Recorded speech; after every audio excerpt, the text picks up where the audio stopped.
Okay, so I think this should work now. Let me check.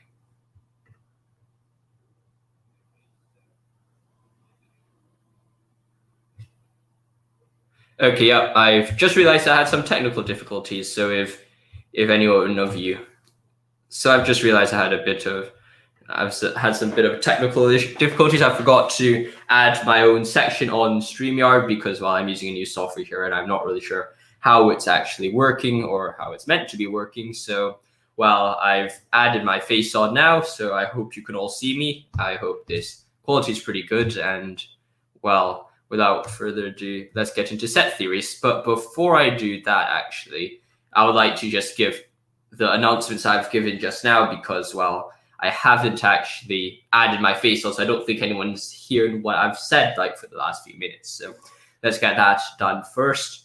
Well, the plan for this video is, since I have class at 9:15 in around 1 hour and a bit, I plan to go through the material that I plan to cover in this video. And after that, I will go and do some Q&A if anyone's online. If there's no one online, then, well, whatever, it doesn't really matter too much. But we'll see how it goes. For those 4 people who have liked my video before I even started recording the video, thanks for watching, or thanks for clicking the like button. That's quite surprising, but any likes are always happy or acceptable. If you want to watch the video or you like the video or what I'm covering, just feel free to like the video. So without further ado, let's get right into it. I've shared my screen. I'm not sure if I'm just sharing the PowerPoints or am I sharing the tab on top, but, well, we'll see how it goes. So this is essentially Zermelo-Fraenkel Set Theory and the infinity, and this is the start to my topic or my discussion on the nature of the actual infinity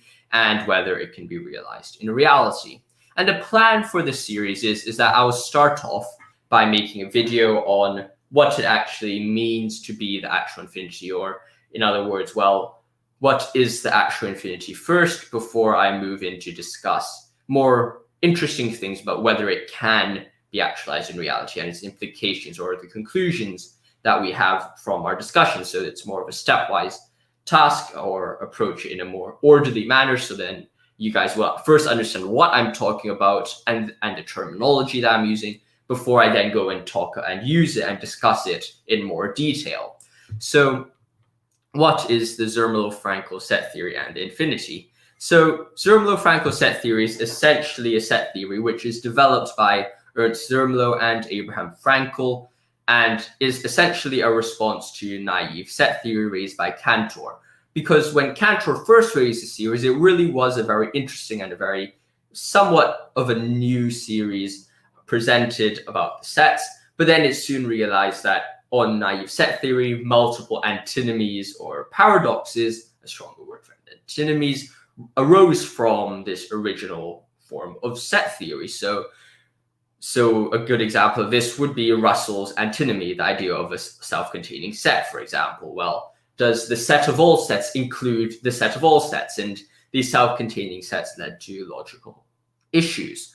So essentially, the goal was to solve these logical issues by raising an axiomatic approach. So instead of just having this more naive set theory without these axioms, what Zermelo-Fraenkel tried to do is to use these axioms, these rules, to make a few defined or definite theory or structure for their set theory. And with this structure, they are able to form a more coherent and a more complete understanding of their works. So what we can see here is that the axiomatic approach really does help, and it really makes the set theory more consistent, or not really more consistent, but a more reasonable and useful theory which avoids antinomies, and we'll be discussing these axioms in a bit. So where do I get all my information about Zermelo-Fraenkel set theory? I mainly get them from this book right here, which is The Foundations of Set Theory, written by Ernst Zermelo and Abraham Fraenkel, along with a lot of other people. And essentially, it's a place where they formulate the set theory, the axiomatic approach of set theory, but also discuss other forms of set theory, like approaches to mathematics, like logicism and intuition. and intuitionistic schools of mathematics. So if you're interested in either of those, you should really check the book out. It is really quite interesting, and it really gives a brief but sufficient summary of the topic. So the final point that I would like to talk about the Zermelo-Fraenkel set theory is essentially the difference between the Zermelo-Fraenkel series set theory, the ZF, and the Zermelo-Fraenkel set theory plus the axiom of choice, which is the ZFC. And essentially the axiom of choice, as I'll say later, is essentially an axiom which says that you can choose a certain unit or a certain part of a ordered set, and you can use that as a choice function to choose a certain thing out of the set. And that is seen as kind of independent of the Zermelo-Fraenkel series, but it's also an important part of the theory. And it's just this discussion about the axiom of choice, which leads to a lot of splits or arguments against axiomatic theory. But that's for a later discussion when we discuss the axiom of choice. So without further ado, let us go in and discuss the axioms of the ZFC, which is actually the most important parts of the ZFC, because the Zermelo-Fraenkel series is indeed an axiomatic set theory, and without the axioms, or without an understanding of the axioms, you cannot understand what they are. But before I do discuss the axioms of the ZFC, I'd just like to note that, well, the reason why I actually got into the Zermelo-Fraenkel set theory, or set theory first, was actually because I had a discussion with one of my PRS teachers, my religious study philosophy teachers, who said that, well, perhaps the actual infinity or the Kalam argument is perhaps defeated by set theory. And I was thinking, well, what does that mean? And I did a bit of research, and there was discussion about an infinite set and other of these mathematical constructs under set theory. So it was due to this interest or this query by my math teacher, which led me to dive into the nature of the actual infinity and what we see in this video. So that's a bit of the background behind this discussion, or why I got into Zermelo-Fraenkel set theory. So let's just, after this introduction to the background, let me get into the axiom of extensionality, which is the first axiom of the ZFC. And I would like to make it clear that not all the axioms I raise in this PowerPoint or this video is actually part of the ZFC. Only some of them are part of the ZFC. So not all of them are like Zermelo-Fraenkel set theory axioms, although they all contribute to the ZFC. So essentially the axiom of extensionality is the idea that all sets are completely determined by its members. That is the sense that, well, each set is indeed made up of their members. Like, you wouldn't say, well, a set is made up of their members and also their non-members, or the set is made out of some intrinsic quality of the set, but not made out of anything else in the set. Like, a set is actually, or is, well, made up or defined or determined by what their members are. When you say, well, set X, or the set of humans, it's the humans in the set which make it a set of humans. So you can see that the members determine what the set is. And what we can also learn from this is that sets containing the same numbers or the same members are equal.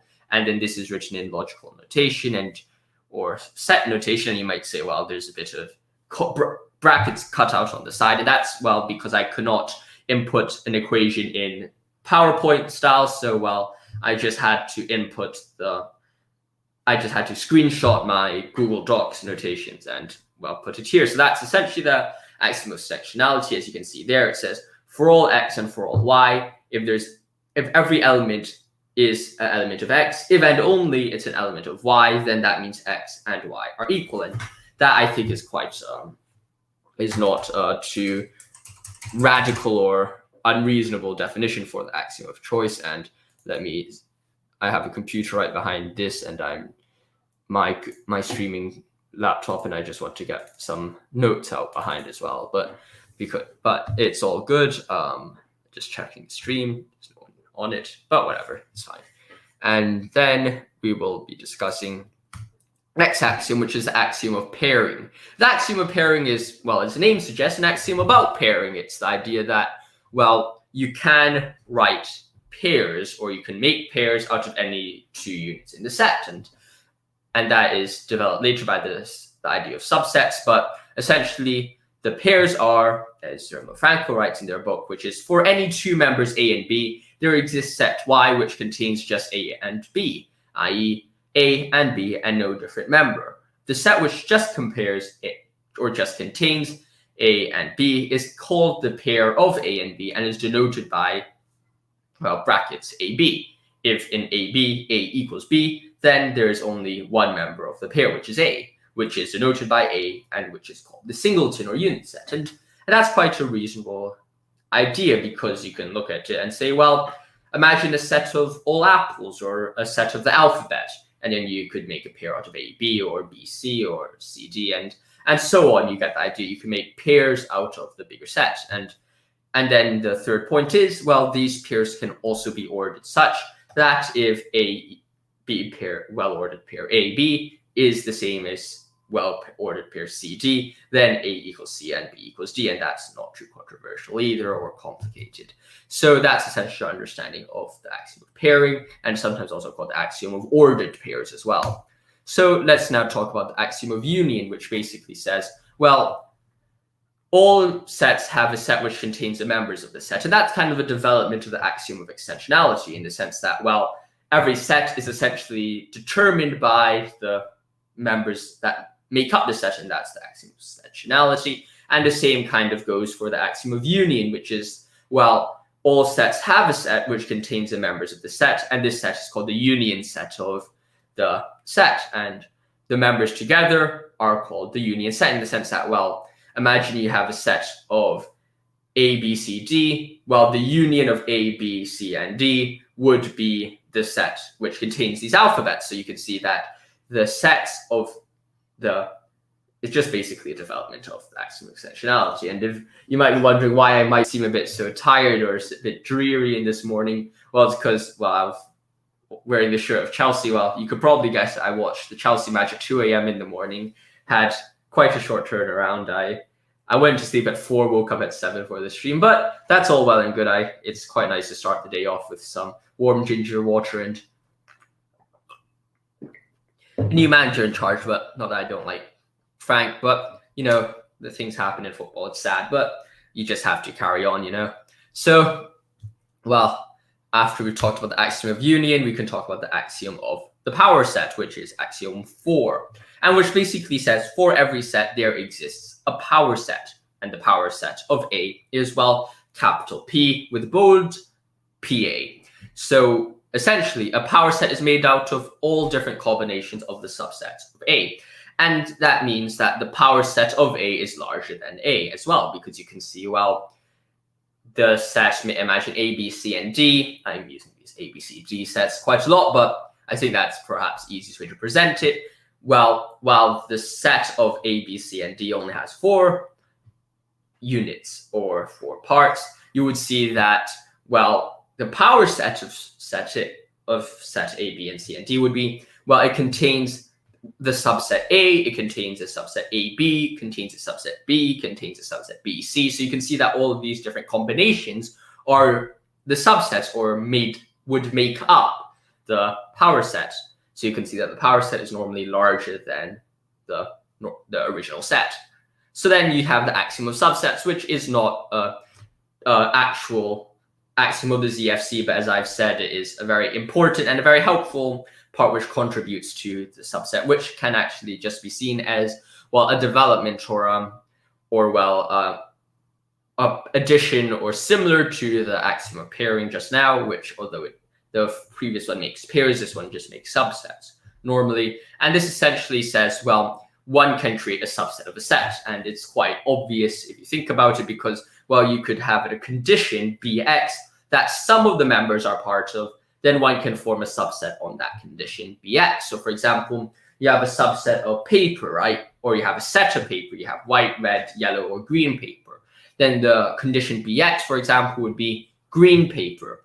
Then out of the set of papers, by using the condition Bx, you can then just use that Bx condition to form a subset of all green papers from the set of all papers. So you can create subsets based on conditions which are part of a set. And then the axiom of comprehension is also similar to the axiom of subsets in the sense that, well, you could take all elements, right? You have all elements in the universe, perhaps, and that's the larger set. And then you can have, well, you can formulate a set in the same way that you will formulate a subset, in the sense that, well, from this massive or this entire group of objects, you could have a condition Bx, which forms a set, in the sense that, well, imagine you want to find the set of humans, right? You have the condition Bx, and then anything which is a human would then, via the condition Bx, would fit into this new set, and you will create a set of humans. So you can see that it's quite similar to the axiom of subsets, but it also is very helpful in the forming of a set. But then a problem arises, because this is more part of the naive Cantor set theory. And although it's not really a direct axiom in this set theory, I'm currently turning my computer back on. Well, it's essentially the idea that you can form sets in quite an unrestrained way. And that's where all the antinomies arises, because imagine Russell's antinomy for a second. You have, well, let us say condition Bx is sets. For all sets, you would put them into the set Bx. Then here's a problem, because then would the set that you formed with Bx fall into the condition Bx as well? So you'll have these problems when you get to these larger sizes. And hence the Zermelo-Fraenkel series introduces the principle of limitation of sizes, which says that, well, these sets cannot become too big. You have to have a limit to the amount of sets and the usage of sets, and you can't just go absolutely mad on, or like really extreme with the formations of these sets, and that the sets are best when you have, well, limits to there, and there's not like just almost infinite or extreme limits to the sets. So I think that is a good understanding of the axiom of comprehension and the principle of limitation of size. And then here is the interesting one, the axiom of infinity, which is axiom 5.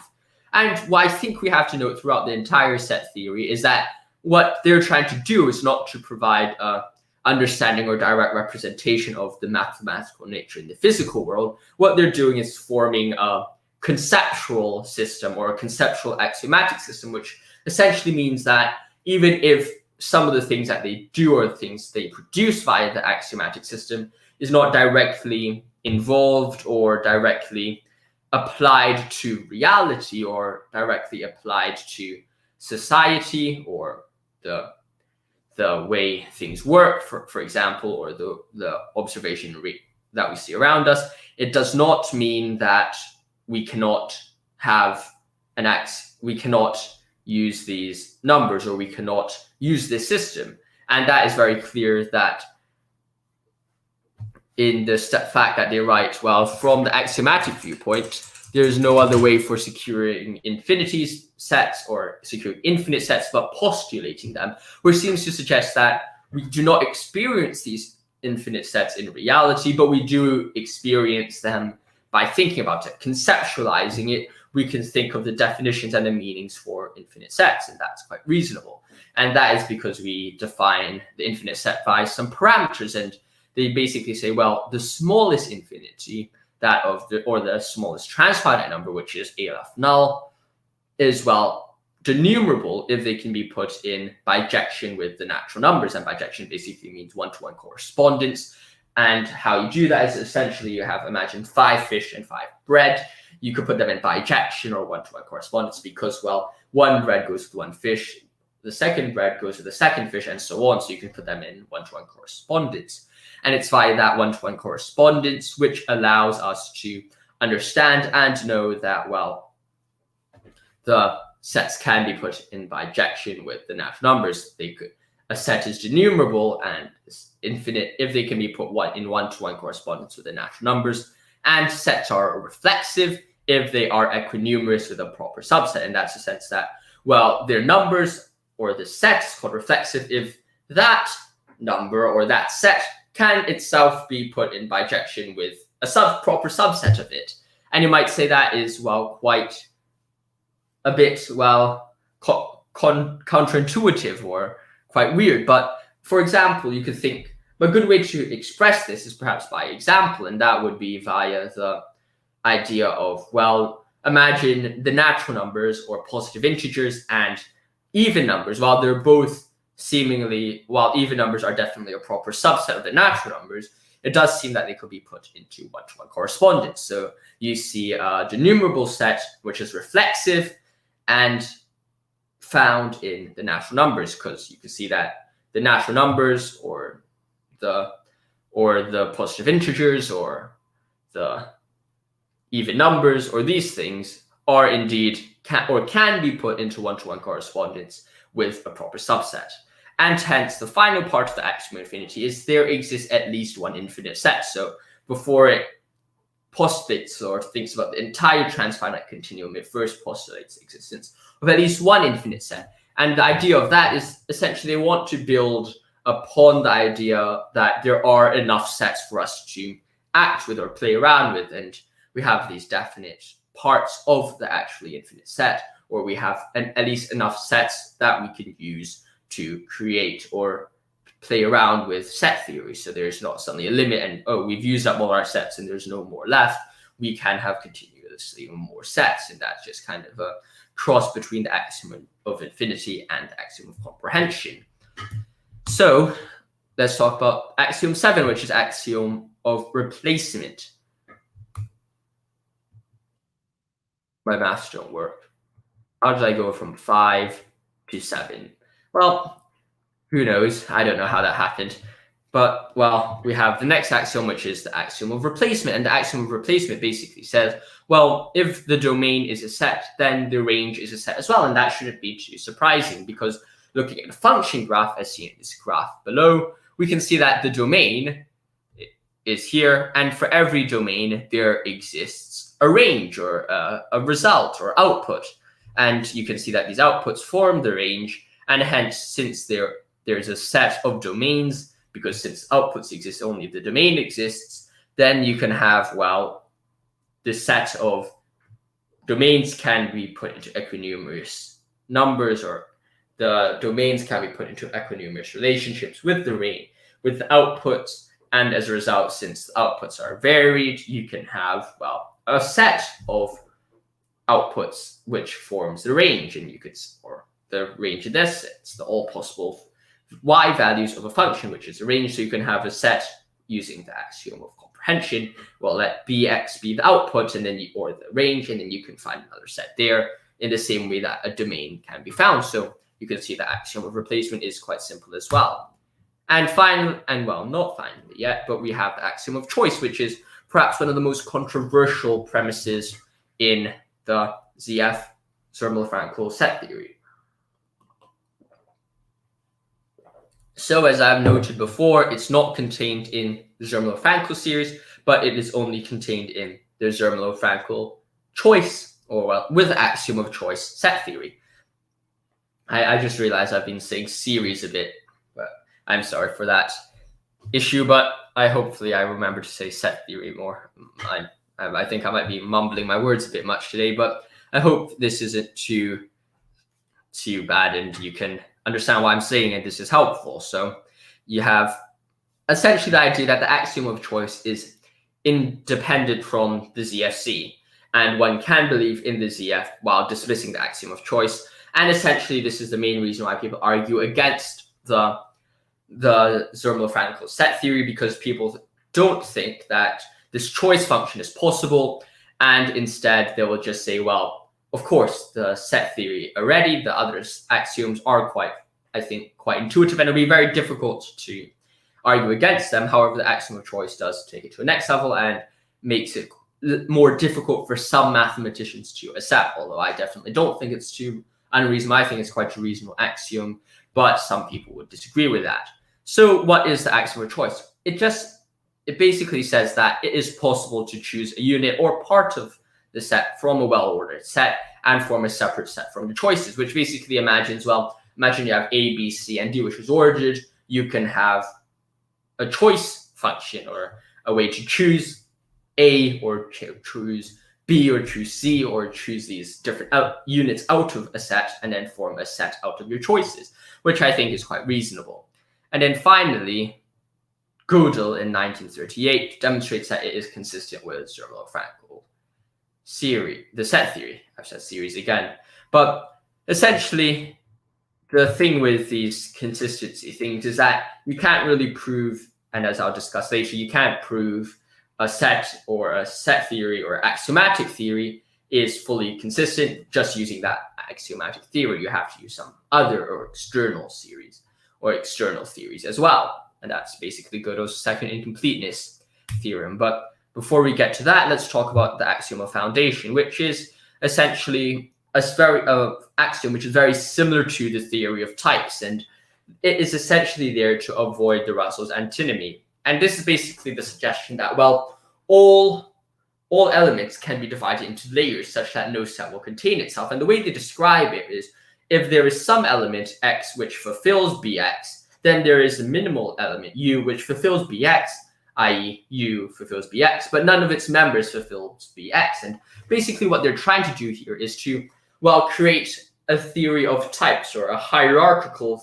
idea of the sets, right? You have, on one set, you have maybe the set of humans, and on top of that, you'll have the set of animals or something like that. And you wouldn't have a self-containing set with this series, because it will then, everything which could possibly self-contain itself would then be moved into the next hierarchy or the next level, so it would not contain itself via, well, by definition and being in the same level as the other sets. And this might seem, and this definition of it here, this fourth bullet point might seem quite unreasonable, because you might say, well, how is it possible for an element to be part of a set but not be, or not have any proper, or not have any like similar members to the set it is in? For example, if you look at the notation for it, you'll see, well, there will be set x and set y. Set x would be a subset or would be a part of y, but then there are no union between x and y, and there's no similarities between x and y. And you might say, well, or that's not the right word. There is no intercept, or there's no similar units in x and y. And you might say, well, that's a bit problematic, because how could you possibly have a set which is a part of another set but does not have any shared parts of the set? And a good way to understand this would be this example here, because imagine set A or set Y. Set Y has A, B, C, D, and E. And then set A, which is part of the second layer or another layer of the set, would contain F, G, H, K. So you can you can see here that while set Y while you can see that set A is indeed a subset or a part of set Y, you can see that none of the parts in set A are indeed in set Y, so they don't have any they don't have any members which they both contain. So you can see that this theory helps separate the different theories into different areas or different levels, so that there is no contradiction here. Hi Josh. Hey Warren. I just turned up and moved up to check the screen. Hope you're enjoying this right now. I know you have class in a bit, so hopefully I finish this in another 15 minutes. I have a free period, first period, so that should give me more time to stream, but we'll see how it goes. So the nature of axioms. Basically the nature of axioms, and this is kind of my interpretation of what axioms are, is that they're aimed towards the development of non-contradictory systems which are consistent. As you can see, well, you cannot prove a system is consistent via using that system because of Gödel's second incompleteness theory. Instead, you have to use, other series. But you can look at a series and realize that it's quite non-contradictory, in the sense that you're trying to create a worldview based on these rules or these fundamental axioms, which works and is coherent and is not faced with problems or antinomies. And essentially, as you can see, they do not need to be real or realized in reality to work. You can have these intricate mathematical or mathematical axiomatic theories which are not actually applied to reality. All they do is that they provide conceptual use and utility for mathematical work. So their usefulness of a set theory or a system is not judged by whether it applies to reality, but whether it can be applied to a certain purpose or used in a certain way, which is helpful. And I think that's a safer or a more honest or a modest way to understand the axioms, instead of saying, well, in order for your axiom to work, it has to be proven or seen in reality. you can have an axiom which can be seen as independent from reality, but itself can be used in a very helpful way. For example, perhaps imagine a novel or a piece of writing. Imagine that story, Tolkien or something like that, or C.S. Lewis, for example. Narnia itself can be seen as a type of axiom in the sense that, while it's not a mathematical axiom, it's an independent world separated from humanity. But it doesn't mean via its separation from humanity that it's not useful, or its separation from Earth, which is not useful. It's via its separation from Earth, or its separation from what we see, which gives it its utility, its very nature, that it's different from us, allows us to be inspired by the stories, by its situations, and it's this extra, and it's by this separate standard, not the standard of reality, but the standard of its purpose, which makes it useful in the same way we can look at axioms. They don't need to be real or actualized in reality to work. They can just be seen as useful if they are,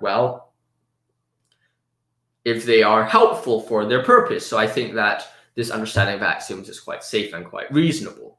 So you could look at, they are essentially, by definition, the nature of axioms are that they are the fundamental building blocks of a worldview, theory, or approach. You create your axiomatic system based on your fundamental axioms. For example, finite arithmetic is normally based on the piano axioms. So, I've been talking about this a bit. It's Gödel's incompleteness theorem, which is essentially the idea that, you cannot demonstrate a consistent set without the use of a further system. And that's essentially Gödel's second incompleteness theorem, which is the idea that, even if you have Zermelo-Fraenkel set theory, you can't exactly have, Zermelo-Fraenkel set theory, and then you prove that it's consistent via using Zermelo-Fraenkel set theory. You can't do that. You have to have a separate system which demonstrates that it is consistent. Sorry, voice break there. And then you'll have, the first incompleteness theory, which is there will be true statements within the set or within the natural numbers which cannot be proven. And that is another part of the incompleteness theory, which is the first one. So with that out of the way, discussing the nature of axioms and what the Zermelo-Fraenkel set theory is, I'll now move on to talk about what the infinity is. And let's start off with what the potential infinity is. The potential infinity theory is basically seen or demonstrated by this sign, the normal classical infinity sign, where you just draw this 8, kind of a horizontal 8. And it's essentially the idea that you have a series of numbers which goes on or increases ad infinitum, instead of having an actually definite or determined number of series or determined set in one place. What you do have is that this series or this set is growing completely ad infinitum. That means it's completely growing without a limit. So a good example of this would be an action which begins but goes on for infinity. And Aristotle writes in Metaphysics, which is, for the fact that the process of dividing never comes to an end ensures that this activity exists potentially, but not that the infinite exists separately, in the sense that, imagine you're dividing, right? You're dividing it potentially infinite. You're dividing this length potentially infinite, although there's perhaps an actually infinite numbers or divisions already existing, or possible divisions existing. You actually are only dividing it potentially infinite, but then you'll never get to the end of it. Or another example of this would be counting up the positive integers. If you have to count 1, 2, 3, 4, 5, 6, 7, it's a potentially infinite process of counting through them, because you'll never get through or finish counting them, although the positive integers themselves are an actually infinite series.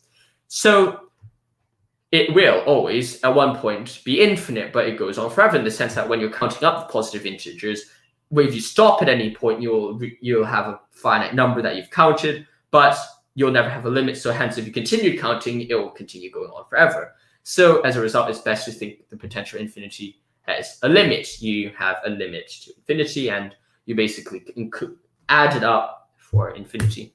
So that's the understanding of the potential infinity. Let us discuss, the nature of the actual infinity. So we have the actual infinity is kind of denoted by these Aleph numbers. That's Aleph number, and this is Aleph null, but then you could have in places of 0, 1, 2, 3, or 4, and you can have these various continuums of the A-left numbers, but the most common one, or the most commonly used one, is the A-left null, because this is the one which is in bijection with the natural numbers.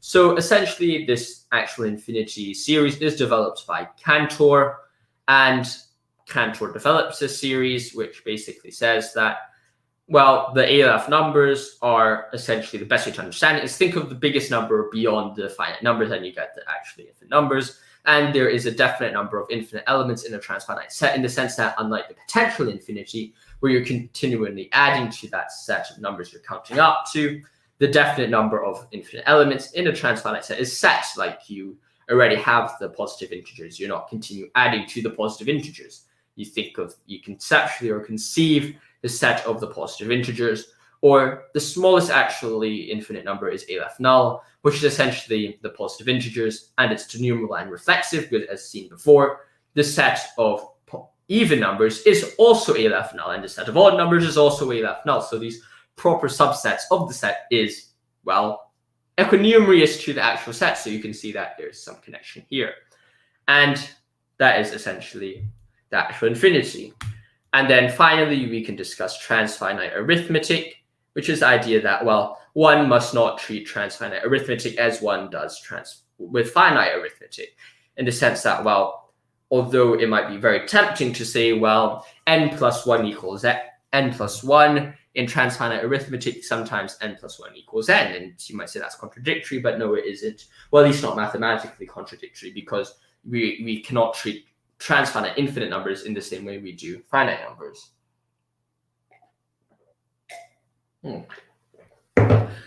So A-left numbers, as I've said before, produce their own form of arithmetic, which, while not contradictory to finite numbers, produce different results to finite numbers. And what do I mean by that? Well, you might have in normal finite numbers, well, 1 plus 1 equals 2, you have n plus 1 equals n plus 1.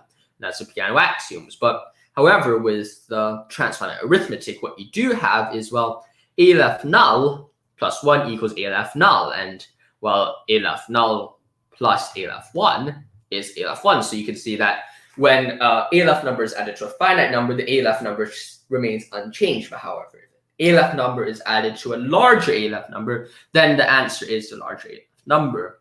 And then, well, subtraction and division with A-left numbers do not produce definite answers, because, well, if A-left null plus 1 equals A-left null, then A-left null minus 1, would that be 1 less than A-left null, or would it just be A-left null? There's no definite answers here.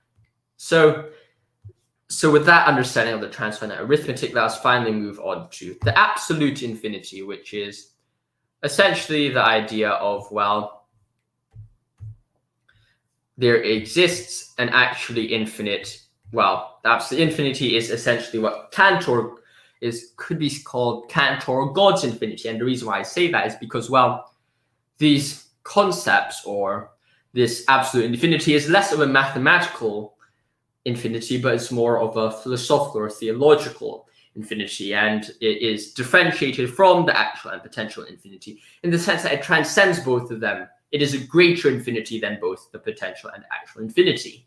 And this is essentially the idea where Cantor calls, well, or at least Cardinal Franz responds to Cantor in 1887, where he writes, well, thus the two concepts of the absolute infinity and the actual infinity in the created world, or in the transfinitum, are essentially different, so that in comparing the two, one must only describe the former as properly infinite and the latter as improperly and equivocally infinite, in the sense that, well, the absolute infinity, God's infinity, is a perfect and most profound or immense, or the largest set of infinity, whereas the latter, the actual infinity, is improperly infinite, and it's not the same as God's infinity. And the best way to imagine this would be, well, God's omni-properties, God being all-powerful, God being all-loving, God being all-knowing, and these other traits, while it will be improper, as I'll demonstrate in later videos, to call these other traits, well, God's traits, or call these other traits or parts or ideas, well,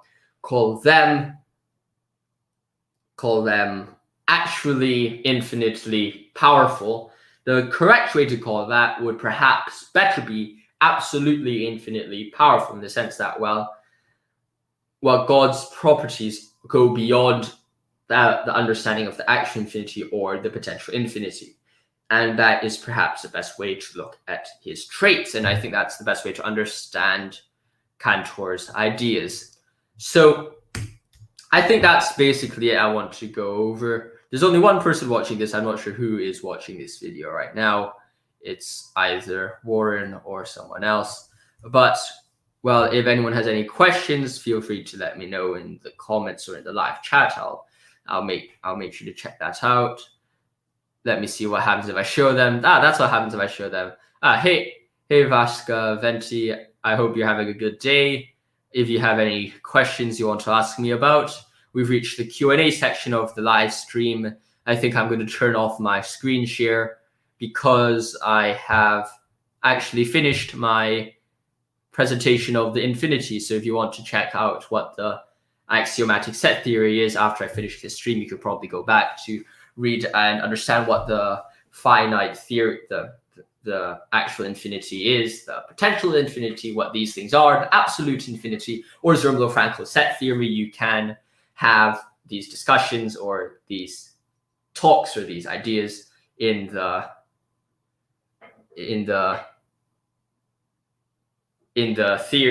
later on or past in the video. But if you want to catch up to it, you just hopped on a few minutes ago.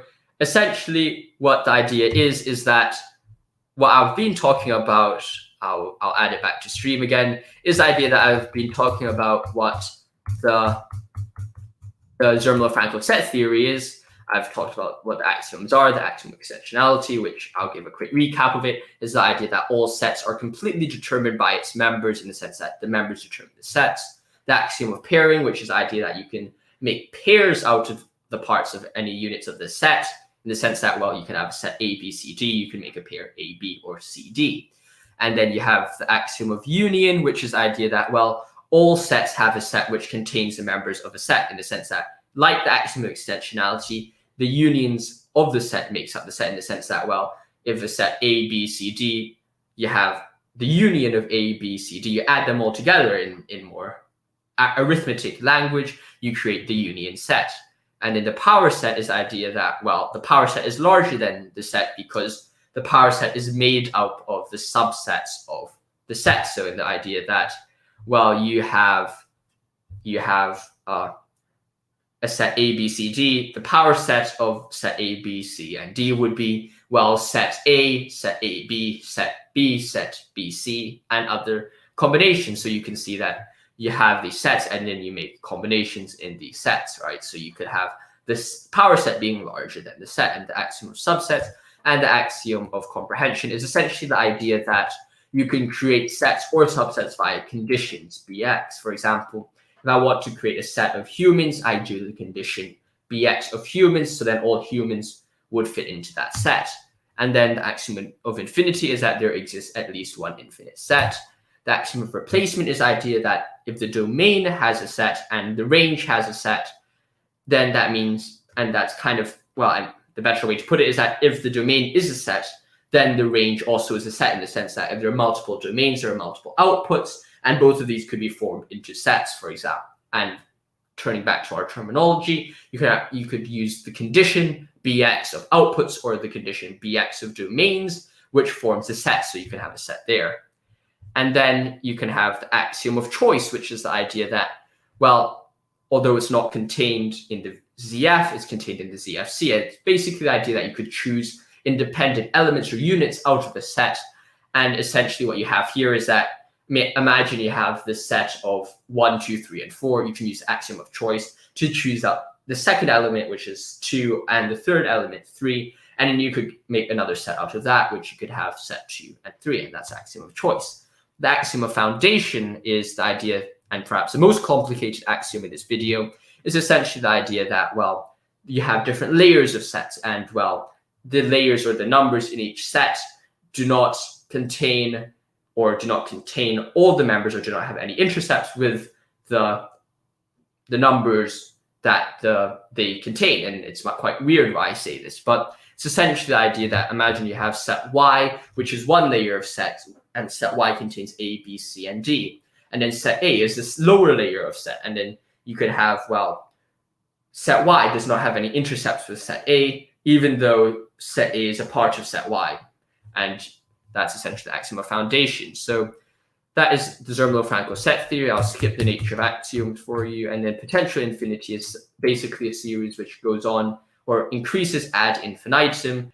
And then an actual infinity is the idea that there is a definite number of numbers in an actually infinite set, in the sense that, well, just think about the natural numbers, then that helps. And then you have the transfinite arithmetic, which is the idea that you cannot treat finite infinity or finite arithmetic in the same way you'll treat transfinite arithmetic, in the sense that ALF null plus 1 equals ALF null, not ALF null plus 1. So n plus 1 equals n when n is a transfinite number, as long as, well, what you add to it is only a finite number.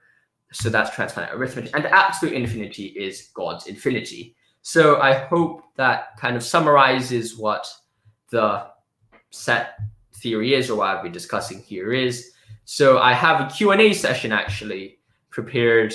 I think you might be the only one watching right now, so I'm happy if this is a bit of a dialogue or a more conclusive or a more discussive. What am I talking about? But it would be nice if you have any questions for me, just about literally anything. I'll happily answer them. It honestly it doesn't matter what they are, to be honest. You're probably the only one watching it right now, so you could just send in any questions in the live chat. I'll happily check them, discuss them with you, and hopefully you'll enjoy it. So without the questions coming in yet, I would like to just perhaps give a bit of an update again about what I plan to do. I'm kind of torn between doing live streams of the actual infinity or doing like videos of the actual infinity, because I'm not really sure which one's better. I think live streams do give more chances for interactions with the people I'm talking to, and if you have any questions about what I've discussed, you could also raise them up here in the Q&A section. I'll try to make the Q&A section as much as I wanted. Okay, thanks for the overview. The set theory yes, it does indeed. To be honest, when I was reading the set theory and the foundations of set theory, when I first got started off into this pure mathematics, it is perhaps one of the most complicated mathematical concepts that I've discussed, and it's honestly, it was a fun Christmas. I spent my entire Christmas holiday reading and researching the actual infinity and the nature of the infinity, but it was quite fun. So what does it mean to be transfinite in layman terms? Well, essentially what it means to be transfinite in layman terms, let me get the slide up, is, well, okay, so you can imagine the set of natural numbers, or the set of positive integers, right? You have 1, 2, 3, 4, 5, 6, 7, 8, 9, 10, 11, 12, and so on to ad infinitum. And first of all, you could think about it in potentially infinite terms, in the sense that, well, you can have 1, 2, 3, 4, 5, 6, and add to it ad infinitum, and that series of adding to it is potentially infinite. However, transfinite numbers come in when you think about, well, what is the totality of the set of positive integers you have? Because in order to count a number, it must first exist, right? You cannot count a non-existent number, because when we say, well, 1, 2, 3, 4, 5, 6, we assume that, well, 1, 2, 3, 4, 5, 6 do actually exist and there's meaning to it.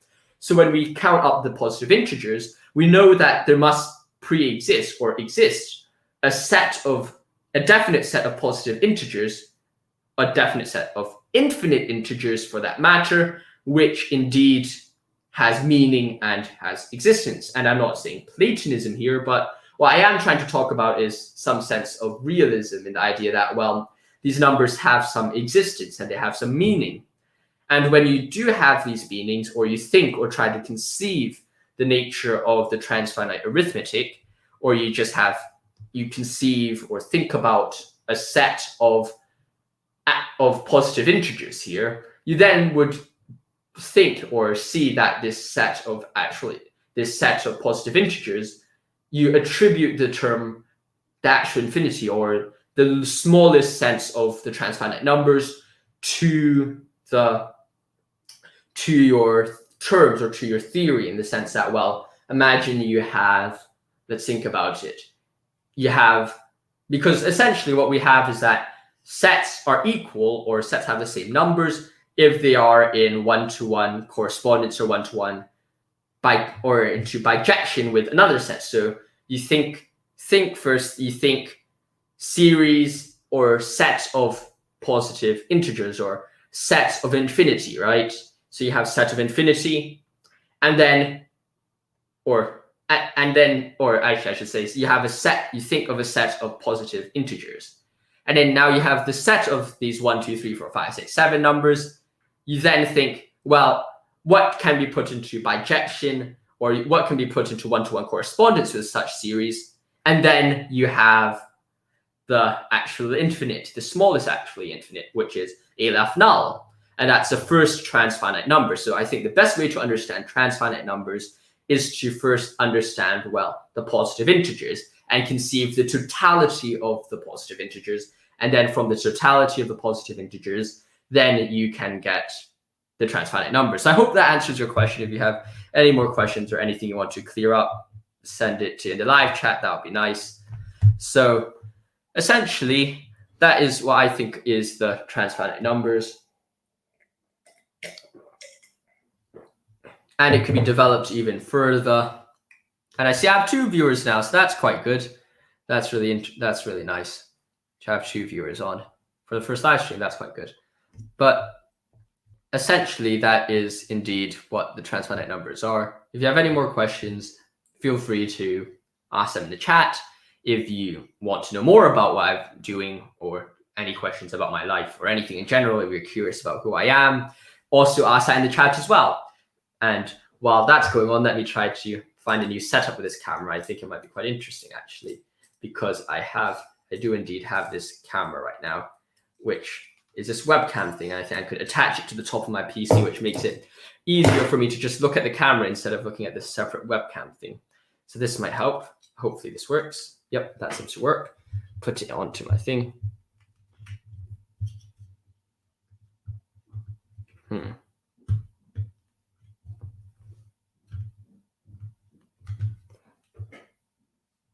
All right, my PC is a bit too small for my camera, too thin for my camera to go on it, so I'll put it back on again. So the second question is, do I go over what functions are in set theory? Yes, I think I have. I'll get your question up in a sec. I knew. First, attach my camera back onto the stand. I'm sorry, this thing is a bit messy. I was trying to get the angle a bit better so I could look directly at the camera, but apparently this doesn't work too well when I try to do it. Technical issues. Okay, so, all right, that didn't work. Okay. I think I know why now. This thing's not deep enough into the thing. Sorry. Okay, so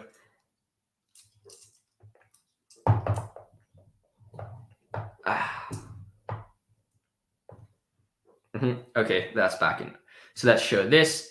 Did you go over what functions are in set theory? Well, functions are, I think the best idea is that a function is best understood as a form or a way you create a set, in the sense that, well, it's kind of what I called the condition Bx in my slides, because you can imagine something which is, because a function is a very broad notion. A function is basically the idea that a function is something you do to a number, or due to a value or something, which leads to a result. And you're completely correct when you say that fx means function, in the sense that, well, f is a function, and what f does to x is the result, and what fx equals to is a result. For example, in the set theory, you have the axiom of comprehension, which is the idea that you can, if you have a function or a condition fx, then everything which adheres to the function fx would form the set of fx, in the sense that for every x which meets the requirements of fx, or as parts of that, would then result in the answer x. And that is more how functions are used in set theory, in the sense that, well, fx are the best ways to, well, understand, or the best ways to realize what fx are, to realize how a function is formed. And also it's used in mathematics as well, in the sense that I'm currently doing A-level maths right now, and it's the most annoying thing ever. To be honest, I'm kind of tempted to drop it. But essentially what we're doing is that you'll have, let me draw you a graph here. You'll have an fx graph, for example, maybe fx equals x plus 5. And then you'll have this graph where hopefully you could see it, fx equals x plus 5, right? And then essentially, or maybe if I do this, you can see it. Okay, you have fx equals x plus 5, and then you'll have this like that. And since x is, you'll have that mx is a gradient, that m in front of x is a gradient, right? So then you'll have that would be the gradient. Since that's 1 here, you'll have the gradient is 1, and that's the y-intercept, so it goes like that. It's gradient 1. The gradient is 1, so that means by every block it goes across 1, it goes up that. So you have, and then this, since the y-intercept is 5, this plus 5, then the y-intercept is 5, so it crosses the y-axis at 5. So essentially what it does in set theory is the idea, or especially how it applies to set theory, is the idea of the axiom of comprehension. So imagine you have the set you have a set of maybe fish, you have fish A, B, C, you have human A, you have E, F, G, and dogs H, K, L, right? And just use these as examples.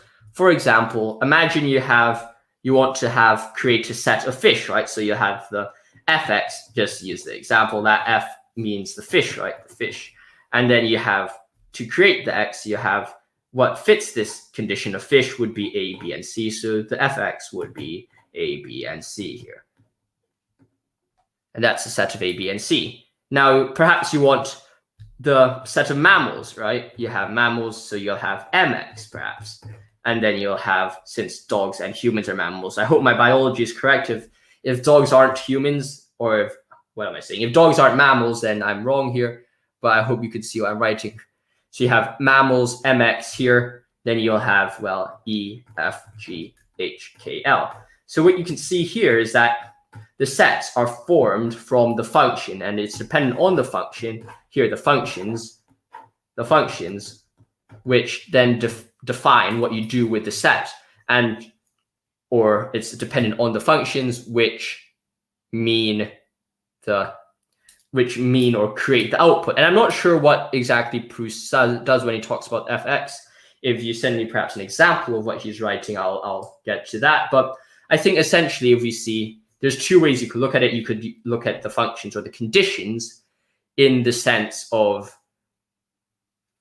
how they use to form sets. For example, this part is how they form sets,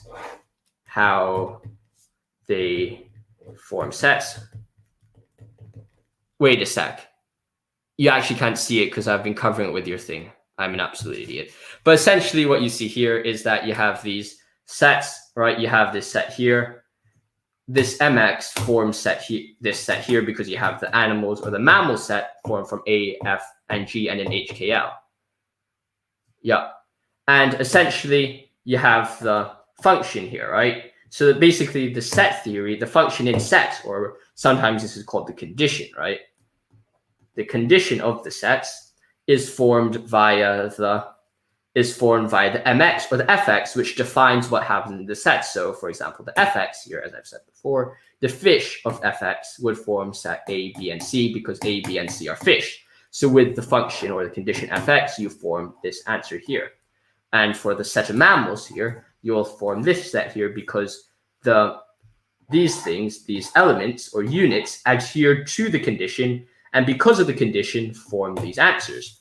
And the same thing goes for mathematics, in the sense that when you want to look at a more mathematical graph, like this mathematical graph here, what you do see is that you have the function here, the function of fx, which is x plus 5 or x plus 7, or it could be anything. So you have the output. This line is the output.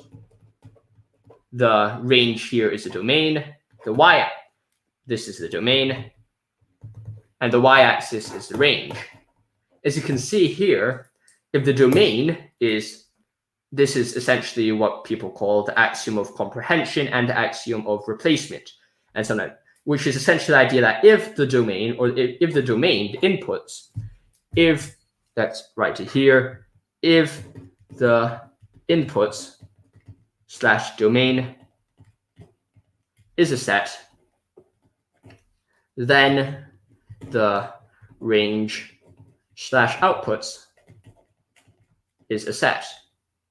And this is quite reasonable, I would think, because when you look at function notation, the only reason, imagine you have an fx here, the only reason why you have anything on the y-axis, this thing, is because fx produces an answer. For example, here, when if you don't input anything into fx, this thing is no input, you would have no input here, and hence fx would not equal to anything, right? If you don't input any x into here, you can't have the function to work.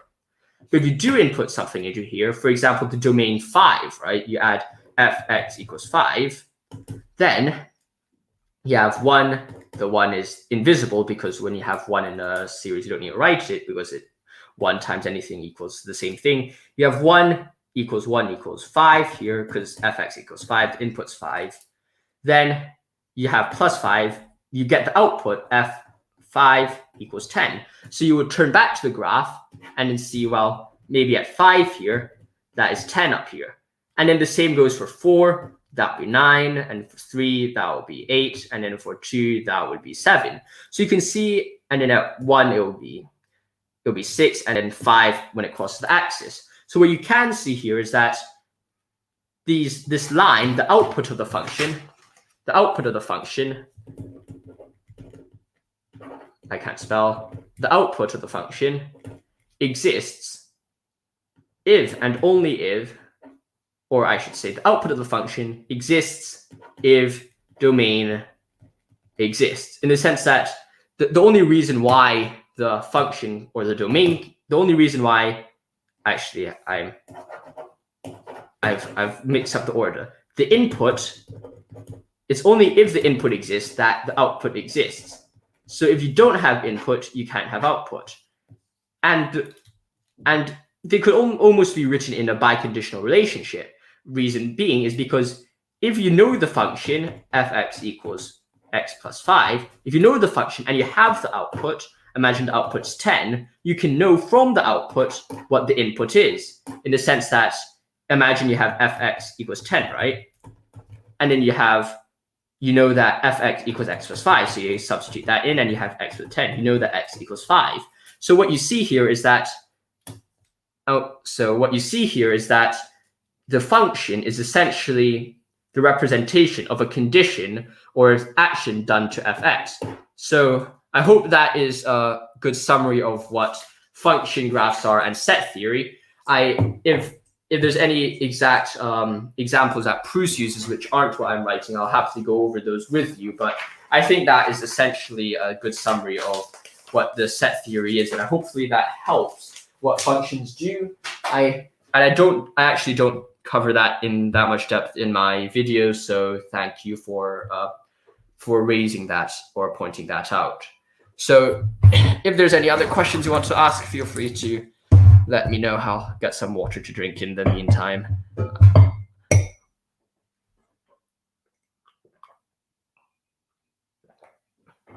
Yep, that's exactly how it works. This is kind of how the slope formula is used in algebra with an x input and a certain output. This is essentially the idea of how the function works in both set theory and in algebra, because essentially the algebra is the idea of in algebra you basically have the idea of an input leading to a certain output, and in set theory you almost have the exact same things, just that the function is acting on a way more broader range of elements. It's not just mathematical elements that the function is working on.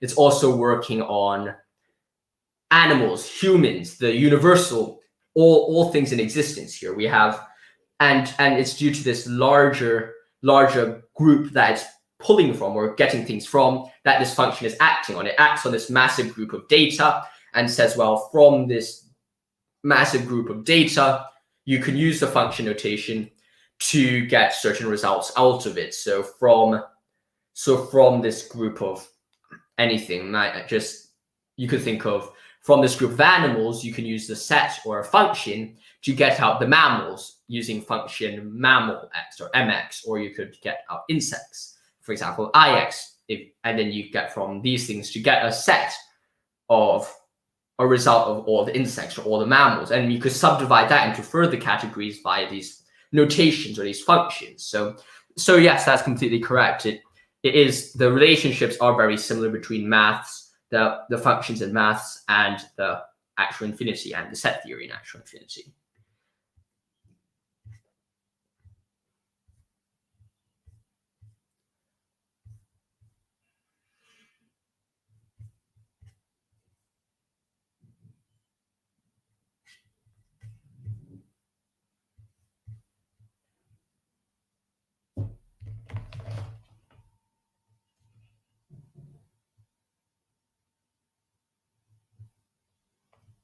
So if you have any more questions, feel free to ask me. I really love to have, which unites everything. So in the set theory context,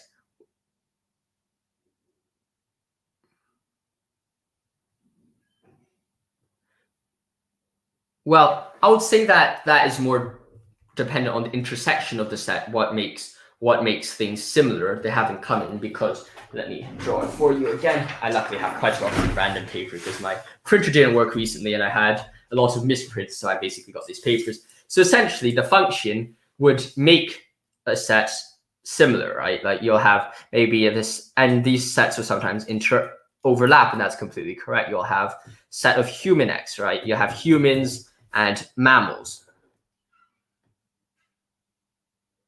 Yeah, and essentially you'll have, perhaps, let's use your example, for example, humans and dogs. You have dx, perhaps that's the dogs, and that's the humans, right? They would both be part, human x and dx, would both be choosing from a larger ax, the animal x, and then that would be larger. And then if you want to write it in notation, for example, you're right. Imagine that the set of animals be A, let the set of the humans be H, and the set of D be D. And then you would say that the set A is made up of, well, units of H and the union D. So you have that, and then the union of all other animals, and then of union of animals, right? So then essentially you'll have the function of A, which the set, which is creates. So basically you'll have this function A, right? You have the animal set function. The animal set function creates the set of animals. So this is the act of creation. This is the way how we create the set, right? We have a lot of objects. Maybe we have a mix of animals.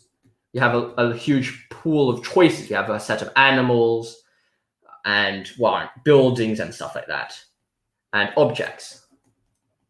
What chooses from these objects would be, you apply AX to this thing, to this massive set of things. And then from this massive set of things, you choose the animals. So the answer is you get this A.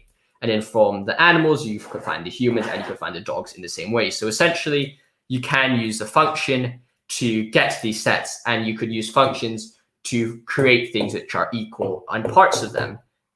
So yeah, you're correct. The function would help us create sets which are parts, or create things which are parts of AX. So the functions would help us make these human and dog parts part of the animal parts.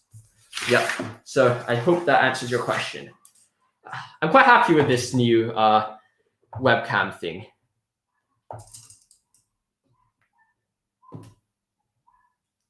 Yeah, I would say that's perhaps the best way to look at it. It is, yeah, I would say that would be a good way to put it. it would be a good way to view the functions and see it as a qualification to fit into a set. And that function would help us create a set. So that, yeah, that's completely correct. So I hope that answers your question. I hope my discussion hasn't been too complicated. I know I sometimes don't explain things in the best possible way, but I hope it's helpful, and I hope it really helps your understanding of the actual infinity. So feel free to ask any more questions if you want. I still have around, I actually almost have another like 20 minutes or 30 minutes, so I'll happily stay around. So as long as you're free or you're up to asking questions, I'll happily stay around and answer your questions if you have any more questions about literally anything. I'm about why I support Chelsea or just absolutely random things. I'll be happy to interact with my subscribers. It's a great opportunity.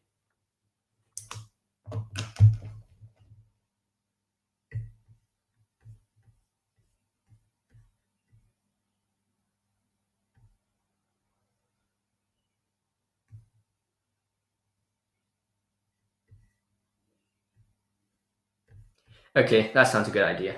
You'll copy a section from Infinity. That's good. I also have, just while you're doing that, I would like to make a quick announcement of what I plan to do. Essentially, what I'm working on right now is the idea that I'm writing essay alongside what I'm writing right now. So if I share the screen with you in a bit, I have a new tab. Let me create a new tab. Cantor's Paradise. Cantor's Paradise. I'll share screen. Don't share these tips.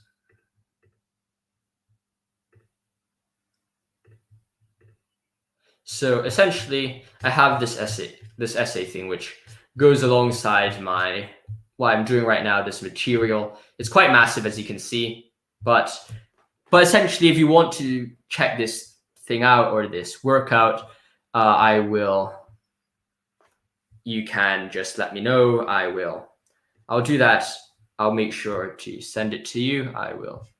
It'll hopefully work, and just email me. And if you want to discuss it in private, the email is theapologist2003@gmail.com. If you want to see that website, and if you do, of course, to just support my channel grow, if you want to look at these more exclusive contents, just make sure you subscribe to my channel. It will really help me out. And yeah, it's already quite good, I think, that you guys don't need to pay anything to get super chats, because before this channel blows up, you guys could have more personal interaction with the curators, which is a good idea. I think it's a really great thing, and it's really nice. It really makes my day when I see your discussions.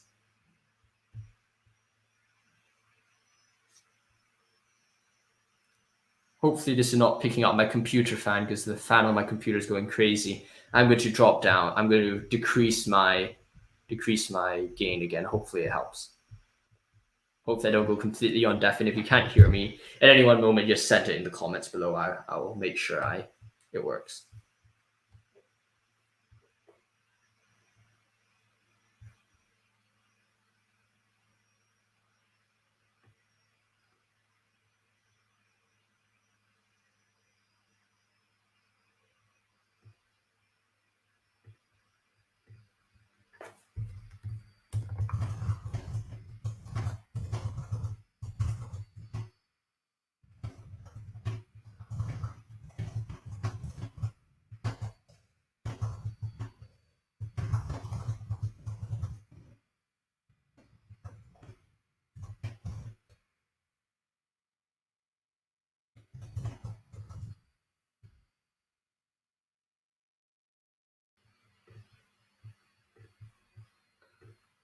Okay. That works. That's interesting. Sorry, I've been messing around with this banner here. Okay, let's see how that works. Make sure to like and subscribe. It really means a lot to me and will help the channel grow. God bless. Okay, that works. Okay, for any set B and predicate bx, you write x is a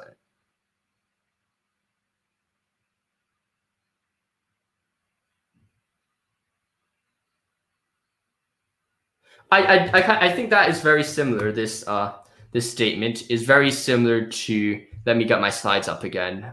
Give me a second. There's this fly flying around my house, or my room, actually. Give me a moment. So essentially, I think that is very similar to my slide on the axiom of comprehension, which I think is, and you could look at that and you say, well, for any set B and any predicate fx, we write x is an element of B, fx, and then for the subset of B consisting all and x such that fx. So essentially that is a mix of the axiom of comprehension and the axiom of okay, I'm on the wrong page, of subsets. So the axiom of comprehension is essentially like what we said before, is how do you formulate a set with of a condition or a function or a predicate, as Proust uses in his language. He basically says, well, take any conclusion bx here. So you use the bx and then you basically find all the units which fit into bx, and that those are x is an element for B of B, and then that's basically the elements, like the animals, the things you need to be alive, as to use your example, and it's basically using these part elements to form or become a part of Bx or Fx in this example. So, and then what you then have using this, so that basically this predicate thing is the same language or the same usage of what we called functions, or our use of conditions just now. So essentially, these elements are the qualifications to fit into a set, and that's essentially using your language. To see here, we have axiom of comprehension, and then we have the axiom of subsets, which is for the subset of B consisting of all and the x such that fx. And that's essentially the idea that, well, you have the bx, and that bx is, well, a subset of the larger fx set. And that's essentially why I think Proust is trying to say here. We have x here, which is a part of, we have x here, which is a part of the larger set, and hopefully that works. And hopefully that kind of explains things to you. I'm not sure if it does explain things that well, but I think what Proust is saying here is very similar to what we've discussed just now, and it's just basically the predicate fx is what creates the set for us. It's basically the ax that we used just now for animals, or ax that you use to mean stay alive. So that's basically what we've discussed in this video, and I hope this makes sense. If it doesn't, just let me know. I'll try to explain it in a different way. Okay, this banner makes me seem like I'm really desperate right now for subscribers, so I'll turn it off. You're subscribed to my channel anyway, so that's all good.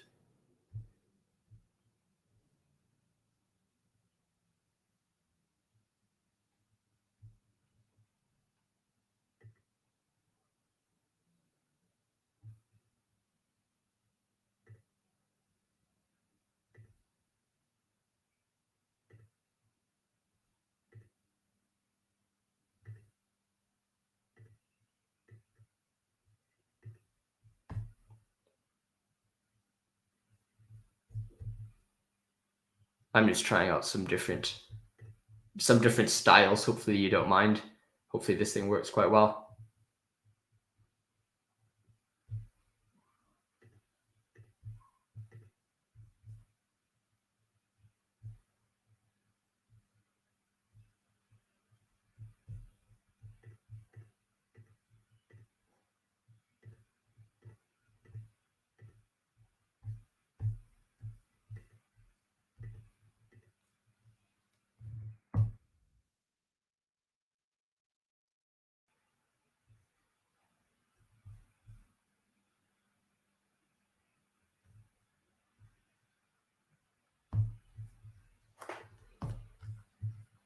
So I hope that explained it to you. I don't know. I think that should be a decent understanding of what it is. If it isn't, just let me know. I'll try to do it another way. And yeah.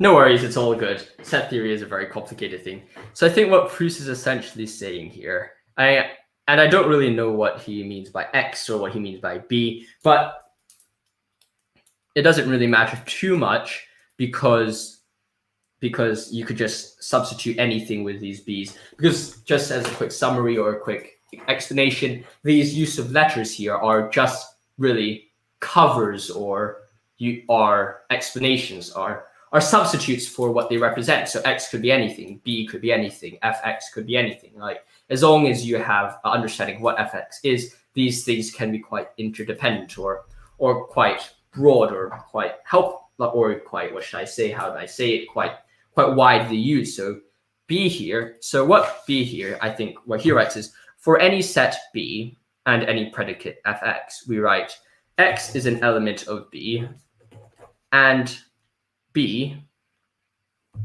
and basically what we have here is that what I think Proust is trying to say is that X is an element of B. And then what we do have is that, well, B is created with the subset of Fx. So basically what we have here is that Fx equals B, just as how we got the animals, for example, the animals set we had. Let me change my camera angle. So what we have here is that, hopefully that shows. So we basically have the Fx is a subset of B, right? So he's basically saying that how you create set B, so how you create set B is with the function Fx. And what fits into X is his X, right? So we form the subset B, we form B via using the qualification Fx, qualification. We form B via using the qualification Fx, and what adds into Fx is X. So to use your example, imagine all things, right? All things which exist, living or dead. And because this X is basically out of a large set of Y, Z, other things as well. So imagine you have a set of all things which exist, right? That is his original group of what he's trying to get things from, right? And then essentially what we have is that imagine you have a set of which all things which exist is in this set. And then you take, okay, let's use Proust's predicate Fx to say, or use what you say, Ax. As you can see, both Fx and Ax can be used interchangeably. It doesn't matter if you're using Fx or Ax. They mean kind of the same thing here. So what you do see is that this qualification is things which are alive, things which are alive. And from a result of Fx or Ax, the condition, what you do see is you get B, what Proust uses here, or you can use it interchangeably with A. Like always, these symbols are only representations for certain phenomena. It doesn't really matter whether it means it is Fx or Ax, as long as you understand that this thing means things which are alive, this predicate things which are alive, or this thing means a result, or the set. It doesn't really matter. So what you do see here is you have all the things which are alive, and this is the output. And then you see X is a part of B, or sometimes better to write B is made up of X, is X.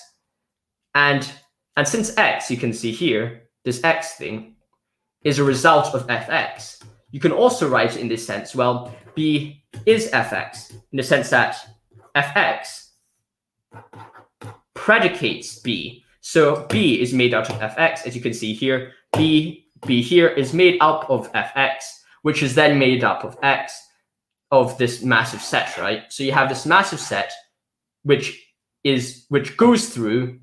You could imagine a colander, right? You know, those things which the water goes through, and then the water goes through and it gets rid of all the things you don't want here. Imagine you have a colander here, right? You put the Fx is the colander. You get rid of everything you don't want here, and then the only thing which remains is the subset. and that subset makes B, because as we've seen in the axiom of extensionality, sets are made up of their members or defined by their members. So B here would be all things which are alive. For example, humans, you have dogs and fish, right? So you have humans, dogs, and fish. These things are examples, or these things are good representations of B. So you see that what Proust is saying is that for any set B, or imagine for any set B, for any things which are alive, let's just use the language that you're suggesting here. We have let B be things which are alive. You have things which are alive, and any predicate here the predicate is the things which are alive, right? So you have set B made up of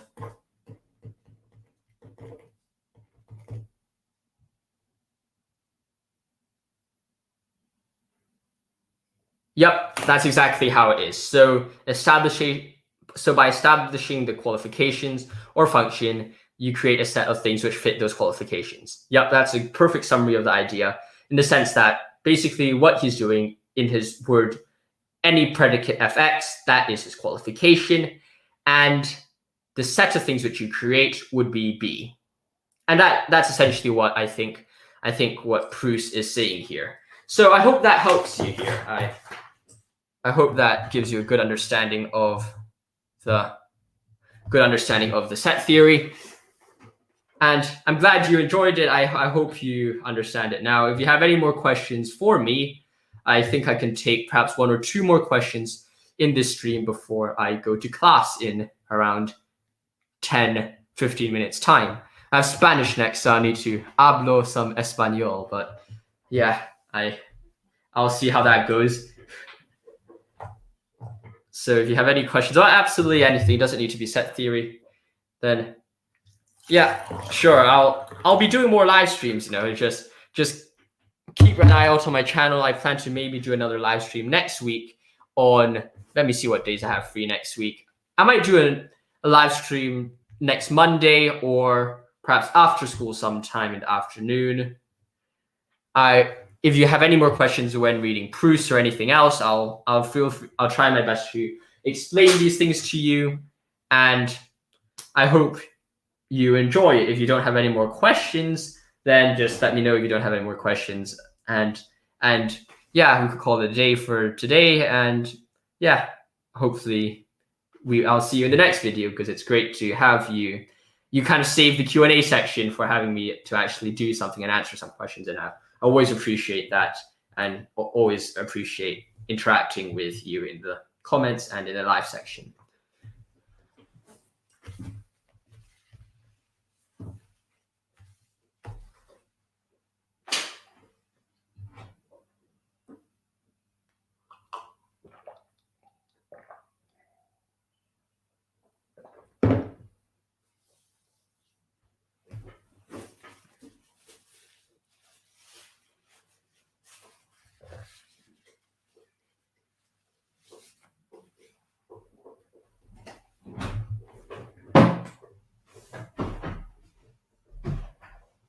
Okay, that's great to know. I'm glad you enjoyed it. Thanks for watching. I hope you've enjoyed this video. I hope I've been of some help. I know my explanation of mathematics probably isn't the best in any ways, and I probably should improve the lighting for next time, because the window in the back is perhaps not the best with lighting. But I hope you've enjoyed this video. I really appreciate you coming on and asking these questions at the end. It really saved the live stream, as I've said. I hope you have an absolutely phenomenal day. If you're watching this later on, make sure you like and subscribe if you enjoyed this content, and also tune in when I have my next live stream. I normally give around 1 or 2 days notice before I stream, so you can just remember, put that on your calendar to remind yourself. I also try to stream at the most accessible time for people in America and also Hong Kong, where I live. So that means it's either going to be in the morning or late at night. So hopefully that would help you, or give you an opportunity to reach out to me and have these discussions as well, and ask me questions if there's anything that you don't know. As always, thank you for watching. God bless, stay safe, and goodbye. Thank you.